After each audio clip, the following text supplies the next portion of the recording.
장례식에 가면 불신자들은 관에다가 꼭 위에다 쓰는 말이 있습니다. 학생. 죽어서도 학생이라.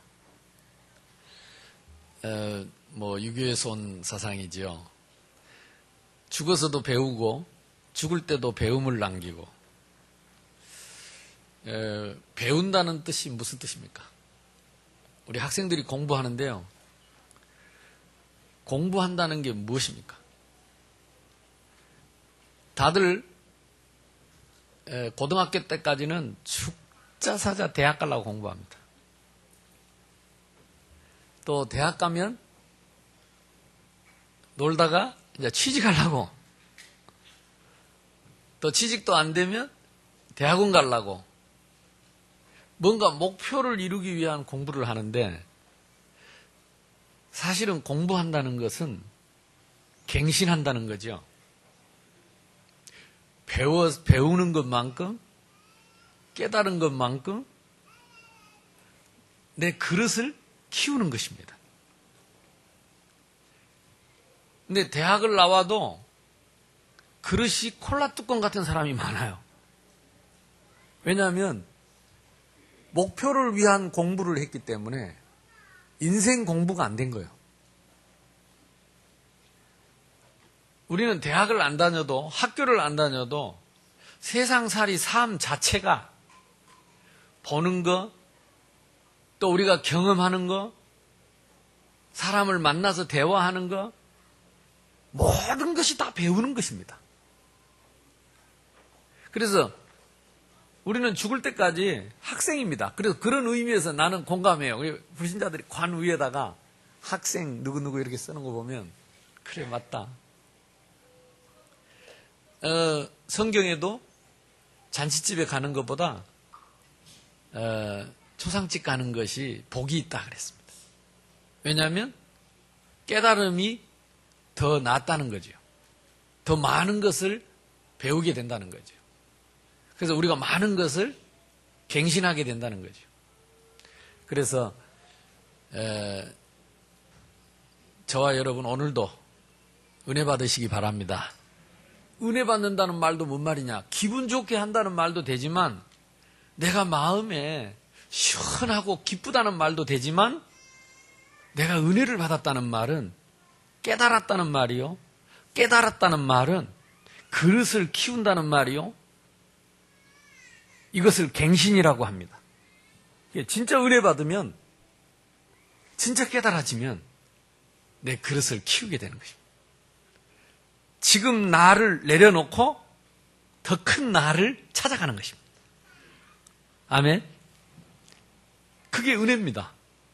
하나님의 은혜를 받으면, 하나님의 깨달음을 받으면 지금 나를 내려놓게 되는 것입니다. 그리고 더 큰 나를 발견하게 되는 것입니다. 더 큰 나를 깨달아가는 것입니다. 순서가 좀 바뀌었는데요. 설교하기 전에 제가 인사를 시키려고 했는데 그냥 찬양대 찬양의 은혜가 돼갖고는 그냥 잊어버리고 그냥 설교를 바로 시작을 했는데, 오늘 하영이가 선교 캠프를 갑니다. 그래가지고 싱가포르에 가서 한 일주일 있다가 싱가포르, 말레이시아를 선교 여행을 하고 올 것인데, 오랜만에 교회 온 화영이 말고 바이올린 하는 하영입니다. 잠깐 나오세요. 왜냐하면 12시 반 비행기니까 중간에 가야 되니까 여러분 일주일 동안 기도해 주시고 평생에 잊을 수 없는 또 마이크를 들어요. 빨리 해. 제가 마이크를 든 게 참 감사하다는 말씀 참 드리고 싶어요.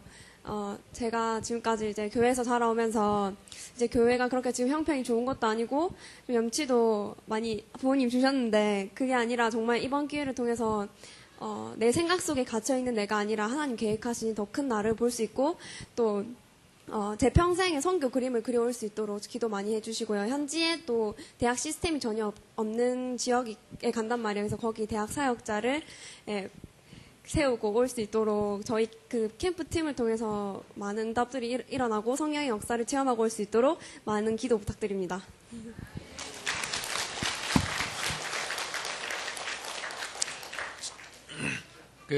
예배 시간 되면 중간에 빠져가더라도 여러분 기도해 주시고 이해해 주시기 바랍니다. 우리 또 지난 주간에 또 일본 갔다 온 우리 랩넌트 있잖아요. 그래서 이번에 그 랩넌트도 이따가 인사를 하도록 하겠습니다. 자, 들어가.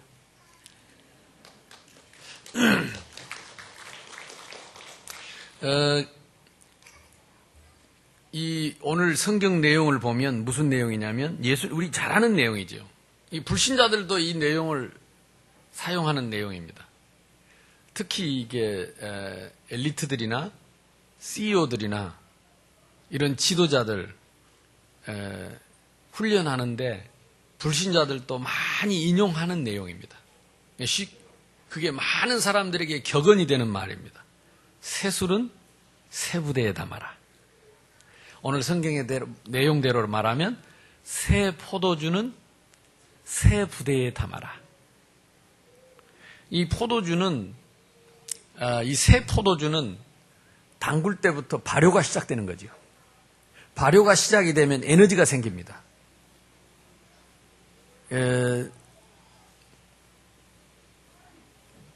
된장처럼, 장처럼, 우리는 그 잘 알고 있잖아요. 누룩처럼. 나누면 에너지가 생겨요. 이 포도주도 발효되면서 에너지가 생기는데 거기서 가스도 생기고, 열도 생기고, 이게 팽창도 했다가, 기온 따라 수축도 했다가, 근데 옛날에는 이 담는 그릇이 팔레스틴에 좋은 그릇이 없었기 때문에 가죽으로 만든, 짐승 가죽으로 만든 푸대에다가 이걸 담아서 저장을 했습니다. 그러면 우리가 잘 아는 대로 이게 1년, 2년 이렇게 나누면 숙성을 한단 말이죠.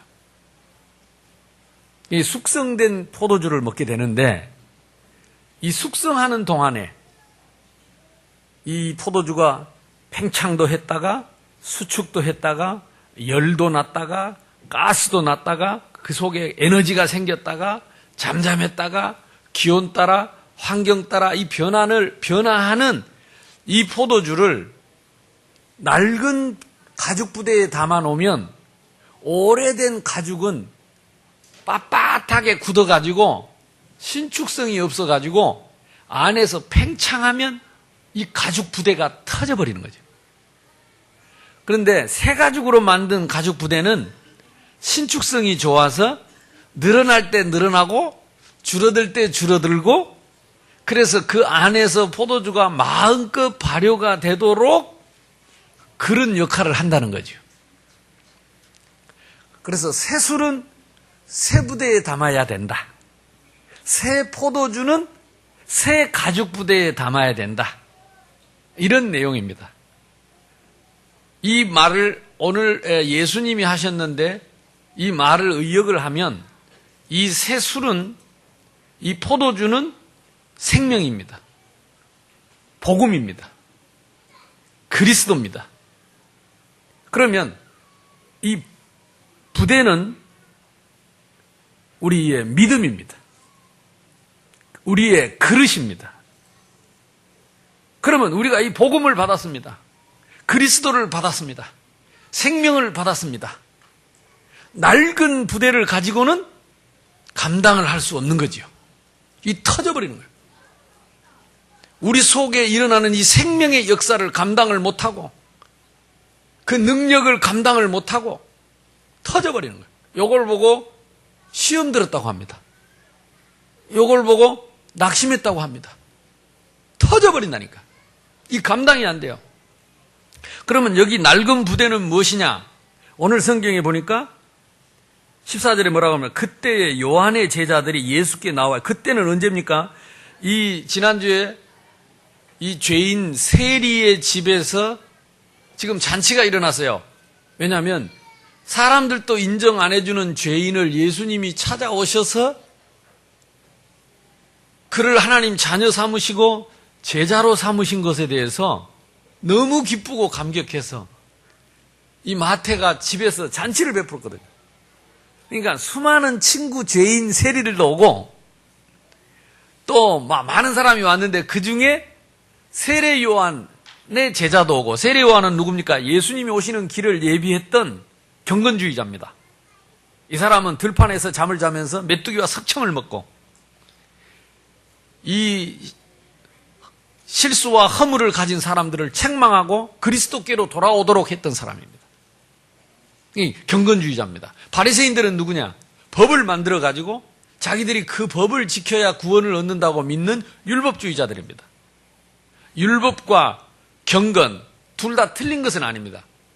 율법도 결국은 이 땅의 죄인들의 죄를 찾아서 죄 문제를 해결할 그리스도에게로 인도하는 몽학선생이라 그랬습니다.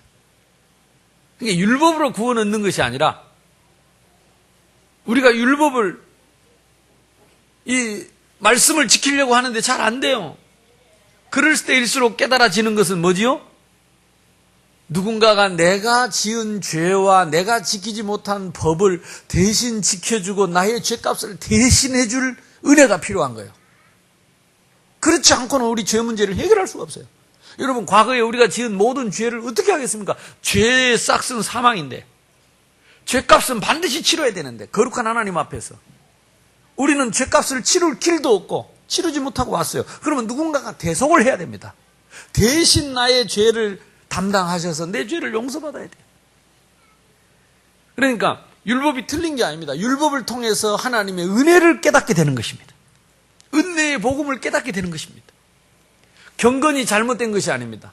경건을 통해서 하나님의 은혜의 복음을 깨닫게 되는 것입니다. 근데 율법으로 구원 얻는다고 생각한 바리새인들, 경건해야 구원 얻는다고 생각한 경건주의자들, 이 사람들이 지금 죄인 세리의 집에서 하필이면 그 주간에 뭘 했느냐? 잔치하는 날 금식을 했다니까요. 왜 금식을 했냐? 자기들이 정했어요. 왜 정했냐? 경건하게 살려고. 왜 경건하게 살려고 하느냐? 그래야 구원 얻는다고 생각하니까. 근데 금식을 하려면 자기 집에 가지. 뭐 때문에 잔치집에 와가지고 금식을 하면서, 금식하면 가만히 있든지 찝는 것입니다. 왜 우리는 금식을 하는데 너희는 안 하냐? 예수님한테 물어보는 겁니다. 예수님, 왜 당신의 제자들은 금식을 안 합니까? 경건하게 살아야지. 절제하며 기도해야지. 왜 기도를 안 합니까? 이러고 책망을 하는 거예요. 그래서 예수님이 오늘 하신 말씀 두 가지 얘기합니다. 첫째 뭐라고 말합니까? 예수께서 15절에 혼인집 주인들이 신랑과 함께 있을 동안에는 슬퍼할 수 있느냐? 그러나 신랑을 빼앗길 날이 이르리니 그때는 금식할 것이니라. 신랑이 누굽니까? 신부는 누굽니까? 신랑은 예수님입니다. 신부는 누굽니까? 우리입니다. 아니, 우리가 어떻게 신부가 됩니까?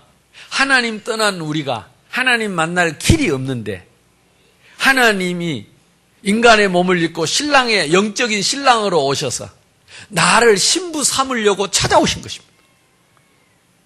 그래서 시집가면 그 집 식구가 되는 거죠. 저와 여러분이 신랑 대신 예수님 만나서 하나님 가족이 된 것입니다. 하나님 자녀가 된 것입니다. 이것을 바울은 양자가 되었다고도 표현을 했습니다. 친자식은 아닌데 양자를 삼은 것입니다. 직접 하나님이 낳은 사람은 그리스도인데 그분과 우리가 결혼을 해서 한 가족이 된 거예요. 영적인 결혼을 했다 이 말이에요.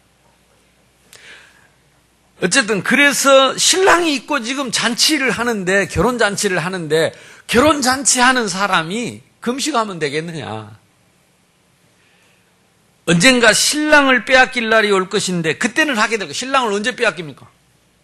예수님이 십자가에 못 박혀 죽으실 것을 말합니다. 예수님이 사단의 손에 붙잡혀서 우리의 죄값으로 대신 십자가에서 피 흘려 죽으실 것을 말하는 것입니다. 그때의 제자들은 뿔뿔이 다 도망가지요. 그때의 제자들은 울면서 탄식하지요. 그때 제자들이 울면서 금식하게 되는 거죠. 그때가 올 것이다 그 말입니다.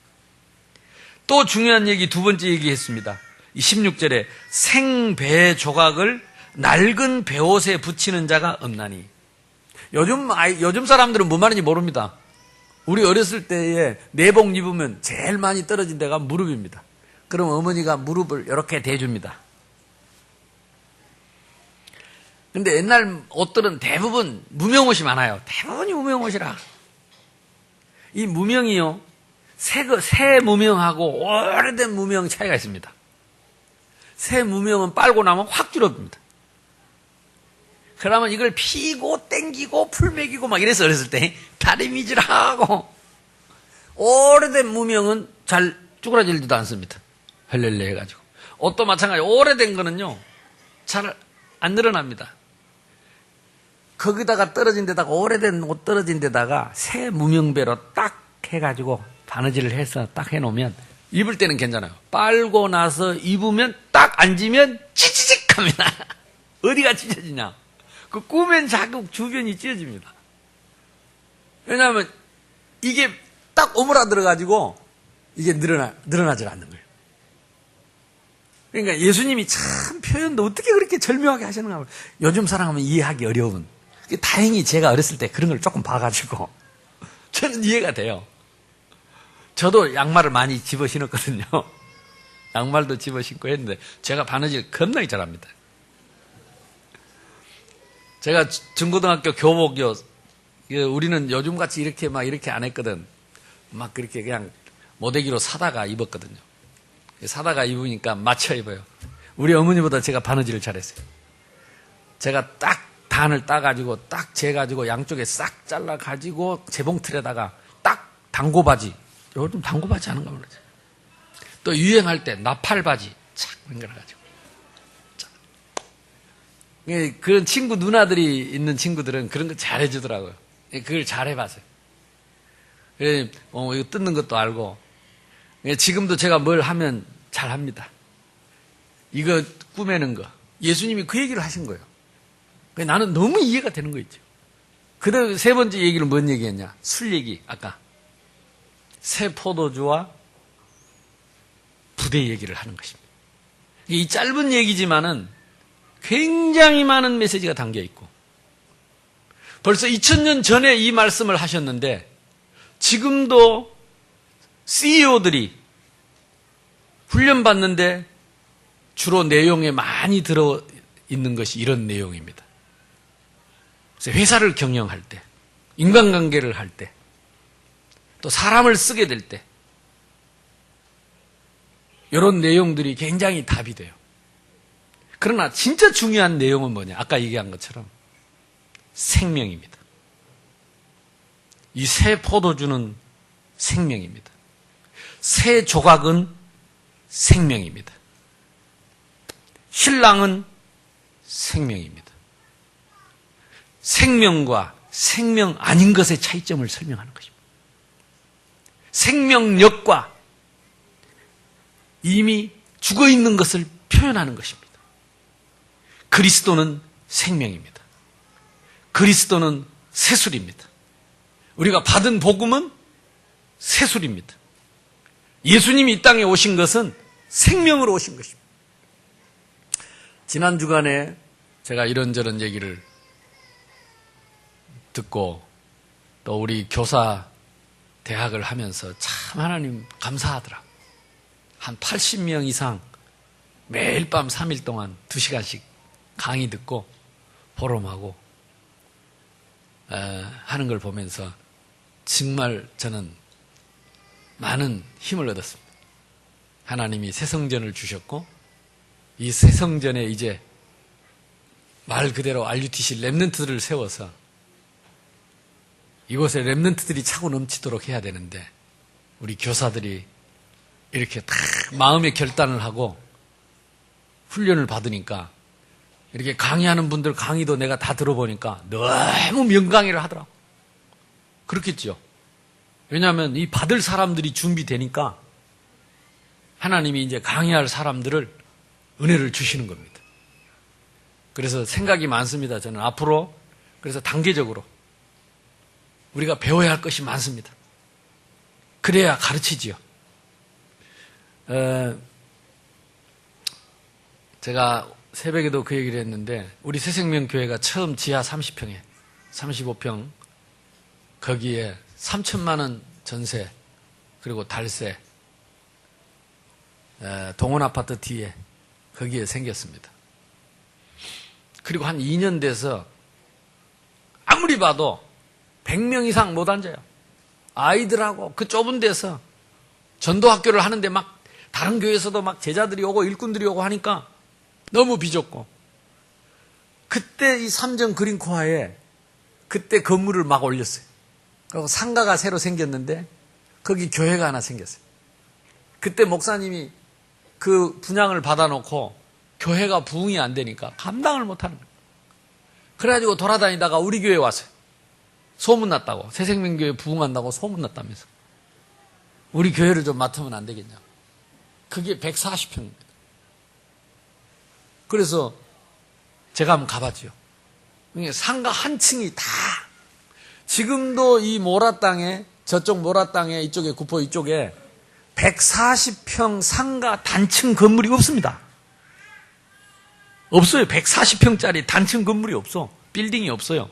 요즘 조금 뒤에 생긴지 모르지만. 그래서 하나님이 여기서 그러면 제2의 시작을 하라고 하시는구나. 계속 기도하다가 그걸 우리가 4억 2천만 원 분양받은 거를 우리가 이자를 안고 우리가 또 얼마를 주고 이래가지고 들어가게 된 것입니다.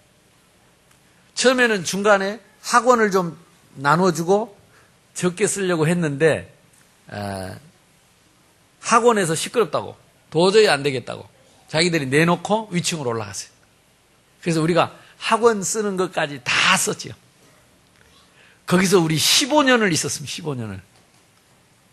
근데 하나님이 그때 뭘 하셨냐? 전 세계 2만 대학에 복음 전하게 하셨어요. 제가 30개국을 다니면서 비행기 마일리지만 오늘 아침에 잠깐 계산해 보니까 대한항공이 제가 90만 마일이고요. 아시아나 항공이 80만 마일입니다. 그러면 170만 마일. 170만 마일이면 여러분 돈으로 계산하면 수억 됩니다. 그걸 그 상가에서 우리 성도들이 헌금해가지고 전국 세계로 다니면서 복음 전하게 하셨어요. 이제 앞으로 다녀보면 압니다. 이번에 싱가포르, 말레이시아 제가 몇 번 갔습니다. 그러니까 제 발걸음이 우리 안 닿는 지역이 별로 없을 만큼 다니면서 복음 전하고 제자 세우고 다 있습니다. 그때에 지하 30평에서 140평 옮길 때에 많은 성도들이 떨어져 나갔습니다. 목사님 욕심이 많다면서. 사실 제가 한 것도 아닌데. 근데도 그때 IMF 직전인데요. 성도님들이 기도하고 참여하는 분들이 헌금을 했는데 우리 새생명교회 지금도 개척 멤버가 어디냐? 모라 주공아파트 출신입니다. 9평, 11평 영구 임대주택에 다 어려운 분들이 국가에서 보조받은 그거 가지고 삽니다. 2달 동안 광고해서 대학 앞에 미션홈 하나 얻자고 힘써 헌금하자고 했더니 10,000원 했어. 2달 동안 광고하고 기도하고. 그때 내가 깨달았어요. 그러면 적어도 나는 1억은 나와야 앞에다 뭘 하나 해가지고 대학생들 거기서 미션홈도 하고 해야 될 텐데 10,000원 하더라니까 10,000원. 성도 50명이 10,000원 하니까 50만 원이지. 그래가지고 좀 더 한 사람 합쳐가지고 200만 원 나오더라고. 이래가지고는 대학 보고만 못하겠구나. 하나님 저에게 10,000명을 주십시오. 그래야 10,000명이 10,000원씩 하면 1억입니다. 그때는 우리가 대학마다 미션홈을 세워서 우리 대학생들, 청소년들이 복음운동 할 수 있도록 그날이 오게 될 줄로 믿습니다. 그때 힘들다고 그거 못 견디고 나간 사람들이 많아요. 근데 그때도 눈물로 기도하는 성도들이 있습니다. 헌금할 게 없으니까 뭘 냈냐? 금딱지 있는 걸 다 낸 거죠. 가락지를 다 뽑아냈어요. 제가 강대상 뒤에서요, 성도들이 내는, 우리 할머니들이 내는 거죠. 할머니들이 내는 돌반지, 뭔 반지 하고 없으니까. 그걸 냈는데 내가 울면서 기도해서 하나님. 이래도 하나님이 응답 안 하시면 하나님이 불법입니다. 세상에 70 먹은 할머니가 가락지를 뺐는데 20살 때 시집 온 걸 50년 동안 낀 걸 뺐어요. 어떻게 뺐는지, 참기름 발라 뺐다나 어쩌나 알 수가 없는데 다 닳고 옆에 면도 날 만큼 남았어요. 이런 것들이 몇 개 남았어요. 할머니가 낼 게 없으니까, 드릴 게 없으니까, 시집 올 때 온 낀 반지 그걸 어떻게 뺐는지, 50년을 끼리고 다 닳아 빠진 그 반지 그걸 빼가지고 그걸 모아놨는데요. 얼마나 많았냐? 그때 돈으로 600만 원 나왔어요. 그거 팔아고 600만 원 나왔어요. 저는 늘 마음에 그 반지를 담고 있습니다. 세상에 돈 많은 사람 많지만 정말 할머니들이 드린 그 반지, 그것이 새생명교회를 옮기는데 발판이 됐습니다. 어쨌든 말도 많고, 어제 우리 정 목사님 강의하실 때 그때 또 우리가 빚을 제대로 못 갚아가지고 은행에 와서 차 붙였어요. 뭐 교회는 얼마 안 되고 다 가난하고 그러니까 와서 차 붙였다니까. 노란 딱지 붙였어요. 그래가지고 넘어갈 줄 알았는데 아니 15년 만에 이 빌딩을 주셨다니까. 그러니까 이거 짓는데도 많이 어려움이 있었습니다. 이거 못 견디고 나간 분들도 많습니다. 그래도 이때에도 진짜 올인한 분들이 있습니다.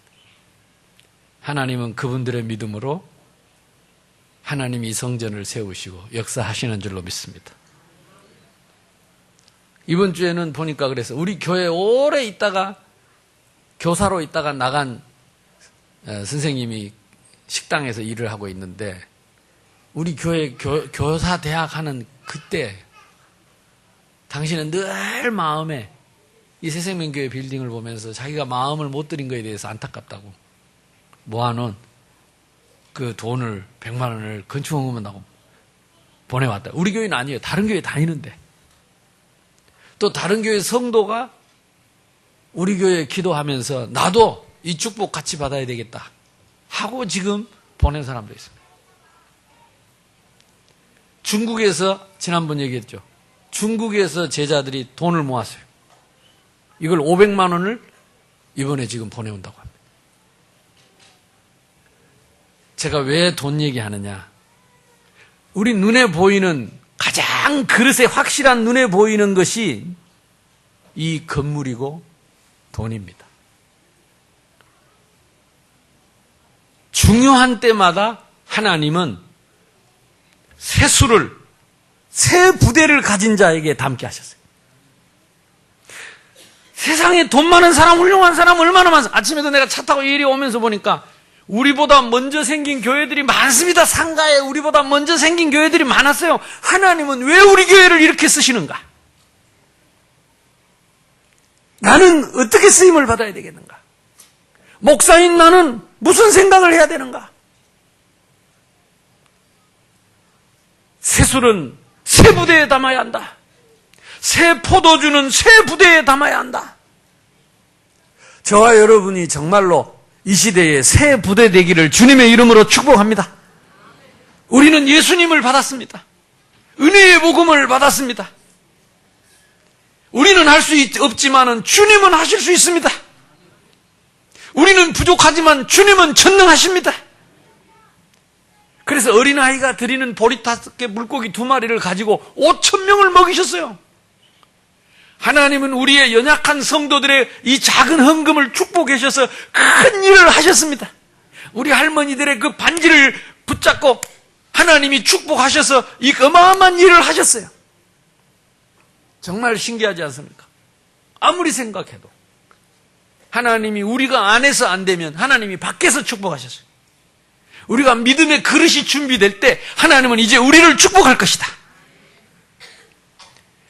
저는 확신합니다. 지금 여러분 이 자리에 앉아있는 여러분을 하나님이 축복하셔서 여러분을 통해서 하나님이 이 시대에 하나님 하고 싶은 일을 하실 것이다. 그게 뭡니까? 모든 사람이 이 복음을 다 듣고 모든 렘넌트들이 다 일어나고 전 세계의 선교사들을 내보내고 복음을 전할 수 있는 교회로 하나님이 쓰실 것이다. 저는 그렇게 믿습니다. 생배 조각을 낡은 옷에 붙일 수 없습니다. 우리의 그릇을 바꿔야 합니다. 구습을 버려야 합니다. 우리의 옛 체질을 내려놔야 합니다. 이제까지 실패한 내 인생을 내려놔야 합니다. 안 된다고 생각하는 불신앙을 내려놔야 합니다. 새 부대로 바꿔야 합니다. 새 믿음을 가져야 합니다. 새 은혜를 받아야 합니다. 그러면 하나님은 우리를 통해서 새로운 일을 시작하실 줄로 믿습니다. 이 건물을 지을 때도요, 저는 좀 의아하더라고요. 내 그릇은 처음에 이 450평 이거 사가지고 여기에 아담하게 예쁘게 올려서 그렇게 하고 싶은데 우리 장로님들은 아니라는 거라. 1만 제자가 와야 되니까 이것도 작다는 거라. 이 건물이요, 밖에서 보면 이렇게 들어왔다가 나왔다가 들어오고 또 나왔다가 들어가고 이렇게 계단식으로 돼 있잖아요. 왜냐하면 이 일조권 때문에 계단을 짓고 지은 것 뿐입니다. 내 속마음은 아이고 저 울퉁불퉁 복잡하게 지을 것이 아니고 좁게 여기다 작게 하고 반드시 해불면 모양도 좋고 돈도 작게 들 것 같은데 우리 장로님들 믿음은 뭐냐? 요렇게 짓더라도 한 자리라도 더 만들라고, 한 평이라도 더 질라고. 이것도 모질하다는 거라. 이 교회가 이것도 모질하다는 거라. 참 내가 복 받았지요. 목사님 작게 지어놓으면 금방 후회합니다. 지을 때 지을 수 있을 만큼 다 지어야 됩니다. 그러니까 우리 교회가요, 우리 가진 땅에다가 넣을 수 있는 평수를 가득 다 넣은 겁니다. 그래. 그러면 주님이 하실 수 있다. 저는 우리 장로님들의 믿음대로 될 줄로 믿습니다. 네 믿은 대로 될지어다.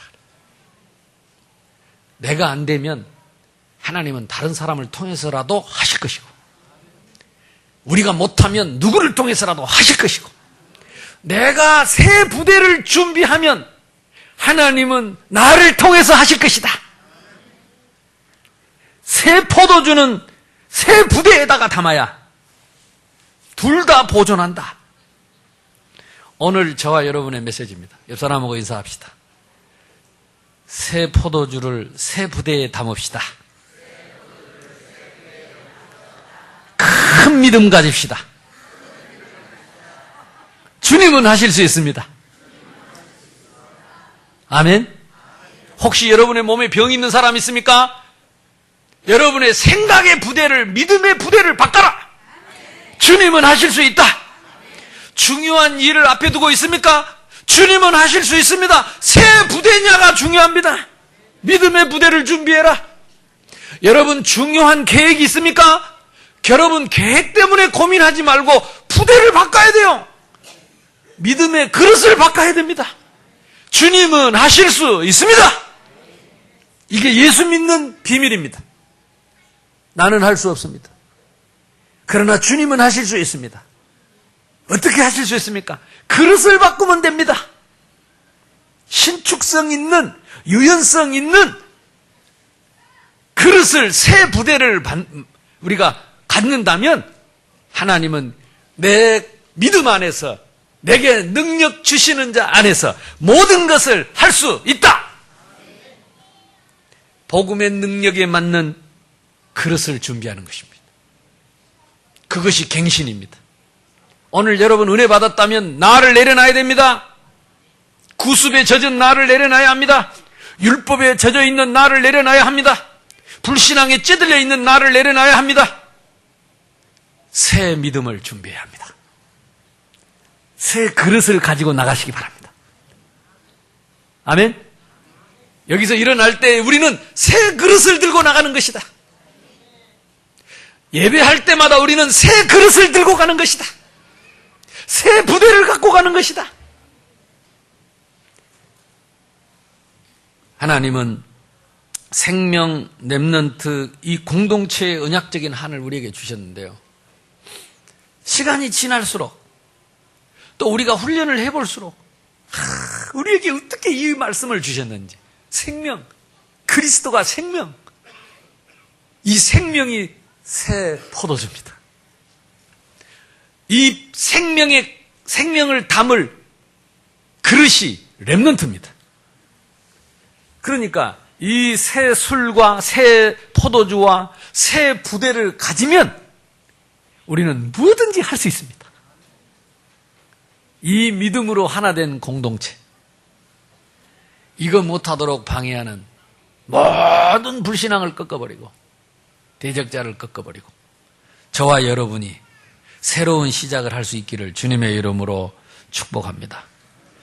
올 때 꼭 보세요. 새생명교회, 대한예수교 장로회 새생명교회 RUTC 렘넌트 유니티 트레이닝 센터입니다. 하나님이 주신 이름대로 우리 교회가 RUTC로 드려질 줄로 믿습니다. 그래서 시작이 우리 교사대학이었습니다. 이제 우리 교사들이 힘을 얻었기 때문에 이제 우리 렘넌트들이 같이 힘을 얻고 지금 한국 교회의 50%가 절반이 주일학교를 못합니다. 주일학생이 없어요. 있어도 선생님이 없어요. 제가 이번 주에 책을 하나 사서 읽어보니까 10년마다 주일학생이 30%씩 줄었습니다. 70년대보다 80년대 30%, 80년대보다 90년대 30%, 90년대보다 2000년대 30%, 2000년보다 2010년대의 30%. 주일학생이 날로 줄어들고 있습니다. 성도들, 자녀들조차도 교회를 잘 못 나오고 있습니다. 여의도 순복음교회 성도가 60만 명인데 주일학생은 청년들까지 합쳐서 18,000명입니다. 적어도 20만 명이 청년들, 렘넌트들이야 하는데 그러니까 교회도 고령화되는 거죠. 그러면 세월 지나가면 시간이 지날수록 교회에 자꾸 죽어간다는 거죠. 우리는 그럴 수 없습니다. 그래서 하나님이 우리는 교회를 처음 시작할 때부터 렘넌트라고 이들을 묶어서 훈련을 시켜서 세계복음하는 센터로 만들 것이다. 하나님 앞에 제가 서운한 거 있다니까요. 전교인과 함께 성경학교를 하겠다. 지금까지 19년 동안 한 번도 빠뜨리지 않고 전교인이 성경학교를 했어요. 동네마다 집집마다. 지난 한 해 동안도 17군데에서 했어요. 전 성도가 참여했습니다. 앞으로 교인 10,000명이 돼도 저는 10,000명의 성도들과 함께 어린이 성경학교를 할 것이다. 저는 이 서원을 제가 지금부터 한 23년 전에 했습니다. 한 22년, 23년 전에 했는데 그 서원을 하나님 받으시고 새생명교회를 주셨어요.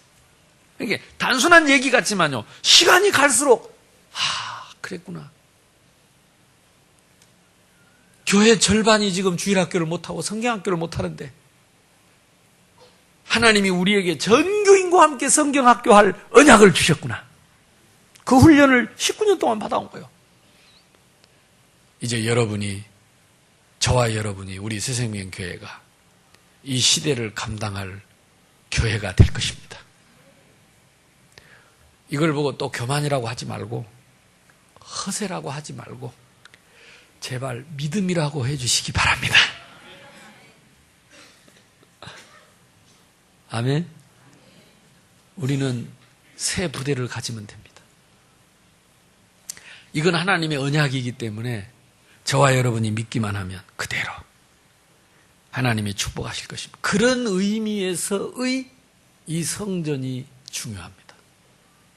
그런 의미에서 이 예배당이 가치가 있는 것이지 그 일이 아니라면 흔히 지어놓고 일주일에 한 번씩 와서 예배드리라면 아깝지요. 그러나 우리 교회에 이 꿈터 아동센터에 있는 게 얼마나 감사해요. 사실 교회에서 아동센터 하면 잘 안 납니다. 근데 우리는 처음부터 계획을 세우고 아예 설계부터 그렇게 했어요. 와, 말이 많았어요. 안 됩니다. 안 됩니다. 안 됩니다. 그래도 일단 해놔라. 안 되면 우리끼리라도 할 것이다. 그게 하나님 응답하셨어요. 아동센터. 그래서 이 교회 큰 건물에 매일 아이들이 와서요. 여기 와서 공부하고 놀고 여기 와서 밥 먹고 매일 아이들이 교회로. 나는 올 때마다 우리 아이들이 교회에 있는 거 보면 기분이 좋은 거예요. 어떤 교회는 큰 교회가 썰렁하게 일주일 내내 찬바람 휘잉 불다가 나 우리 사무 간사 보고 그랬어요. 네 혼자 썰렁하게 가만히 앉아있어. 얼마나 심심하겠냐. 주인 매일 아이들이 와서 뛰놀고 화장실 간다고 오고 막 가서 뛰어서 자빠지고 니버지고 울고 막 이렇게. 할렐루야. 이 새생명 교회거든. 새생명 교회. 또 우리 교회는요. 여기 뭐 둘이 애기 셋이 나갖고는 큰 소리도 못 칩니다. 나갔다 하면 셋씩 납니다. 지금 넷이 날 사람이 나와야 돼. 아직 넷까지는 안 나왔는데 새로운 김 목사님이 가능한지 모르겠어요. 이 김 목사님도 셋을 나오고 왔어요. 그래가지고 얼마나 우리 교회는요. 애들도 많고 막. 근데 성탄절 때 보세요. 막 나는 마음에 눈물이 나요. 이 아이들이 천사처럼 이 아이들이 어려서부터 복음 받아가지고 아이들이 울고 띵깡 들고 막 짜증내고 이런 애들이 얼마나 많아요. 우리 교회는 그런 아이들이 와가지고 싹 치유받습니다. 아이들이 복음 안에서 다 자라나니까요. 그러니까 부모님들이 애날 용기가 생기는가 봐. 여기다가 막 낮에 끼면 마음 놓고 크겠구나 싶어가지고 할렐루야, 그래서 제 마음에 만약에 4명을 낳은 가정이 있다면 제가 개인적으로 상을 주려고 합니다. 상을 주려고. 5명을 놓으면 어쩌냐? 큰 상을 주려고. 이번에 보니까 텔레비에 10명 낳은 집도 있더만.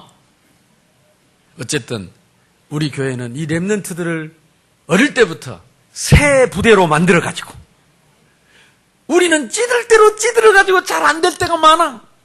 심심하면 여기서 터지고 저기서 터지고 꾸며놓으면 터지고 그래가지고 터지다가 꾸며놓고 그러다 보니까 강이 하나 무슨 강? 요단강. 한나라 가보면 이제 우리 그릇이 보여요. 우리 푸대가 무슨 푸대인지 얼마나 꾸매고 꾸면 터지고 터진 그릇인지. 여선하고 인사합시다. 새 부대를 준비합시다.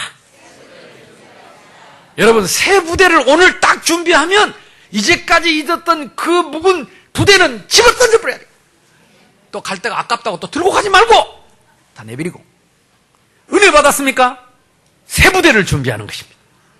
그래서 새 믿음을 가지고 새 응답을 받는 새로운 시작이 되기를 주님의 이름으로 축복합니다. 오늘 2부 예배는 교사대학 종강예배로 드립니다. 새 성전에서 새 시대를 향한 새로운 출발을 하게 될 것입니다. 부산 노예 캠프가 있습니다. 40일 집중체험 오늘 오후 예배 때 꼭 오셔야 됩니다. 그래서 앞으로 어떻게 우리 교회가 이런 체험을 하게 될지 300인 전도 체험을 어떻게 하는 건지 앞으로 여러분 이 오후 예배 때 자세한 얘기를 말씀드리도록 하겠습니다. 그리고 예비 캠프는 2월 18일인데요. 낮에도 하고 저녁에도 할 것입니다. 결론입니다. 그래서 우리는 뭘 할 수 있어야 돼요? 오늘 성경 내용의 핵심은 뭐냐? 분별해라 이 말이요. 무엇이 복음이며 무엇이 율법이냐? 무엇이 생명이고 무엇이 죽은 것이냐? 분별해라. 두 번째는 무엇입니까? 그릇을 준비해라. 이제는 참 복음을 담을 그릇을 준비해라. 새 부대를 준비해라. 새 그릇을 준비해라. 믿음을 체험해라. 그릇이 있으면 믿음 체험할 수 있습니다. 이 일을 위해서 우리는 렘넌트를 키워야 됩니다. 어릴 때부터 새 부대를 준비하고 날마다 새 부대를 준비할 수 있는 렘넌트를 키워야 합니다. 가라, 네 믿은 대로 될지어다. 여러분의 약속의 땅에 세수를 세 부대에 담는 응답의 체험이 있게 될 줄로 확신합니다. 옆 사람하고 인사합시다. 세수를 세 부대에 담읍시다. 당신은 새 부대입니다. 새로운 시작을 합시다. 합심해서 한번 기도합시다. 하나님, 우리가 워낙 안 믿어지고 우리가 모르니까 하나님은 눈에 보이는 증거를 주셨습니다. 이제는 우리가 눈에 안 보이는 나를 준비하면 됩니다. 믿음을 준비할 수 있도록, 새 부대를 준비할 수 있도록, 이전의 나를 내려놓고 오늘 새로운 믿음을 가지고 날마다 현장에 새로운 응답을 받는, 그래서 금년도부터는 이삭이 받았던 이전보다 100배의 응답을 받고 축복을 받아서 새 성전의 주역이 되게 해 주옵소서. 주여 한번 부르고 기도합시다.